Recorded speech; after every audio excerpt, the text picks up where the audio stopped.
সবাইকে কলিজ কিচেনে স্বাগত।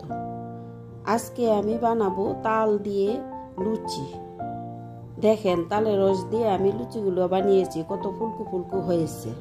প্রথমে আমি একটা বাটি নিলাম, বাটিতে 3 কাপ ময়দা নিয়ে নিলাম। ময়দা দিয়ে এখন দিয়ে দিলাম তেল, সামান্য ঘি, স্বাদ মতো লবণ আর অল্প চিনি আর কিছু গুঁড়া দুধ। এখন সব একসাথে মিশিয়ে আমি একটু ময়াম করে নিলাম। নিয়ে এখন দিয়ে দিব তালের রস দিয়ে এখন একটা আমি রুটি বা লুচি বানানো যেরকম ডো হয় এরকম একটা সফট ডো বানিয়ে নিব। ডোটা হয়ে গেল, এখন আমি রেস্টে রেখে দিব 1 ঘন্টার জন্য। 1 ঘন্টা পর আবারও ফিরে আসলাম। এখন ডোটা আবারও একটু ডলে নিব।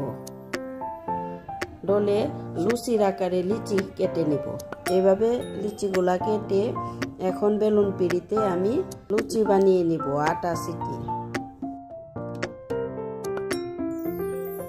একে একে লুচিগুলা বানিয়ে আমি রাখলাম।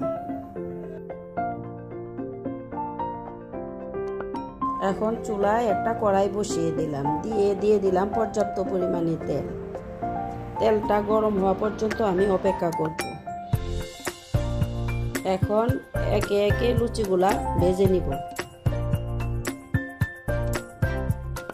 দেখেন আমার লুচিগুলা কত ফুলেছে, ফুলে টইটাম্বুর হয়ে গেছে।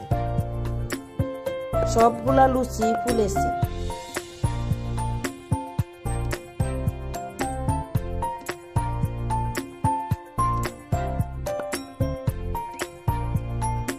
এভাবে আমি ভেজে তুলে নিলাম। ভাজা হয়ে গেছে। আমার ভিডিওটা যদি ভালো লেগে থাকে লাইক, কমেন্ট, শেয়ার করতে ভুলবেন না। ধন্যবাদ সবাইকে।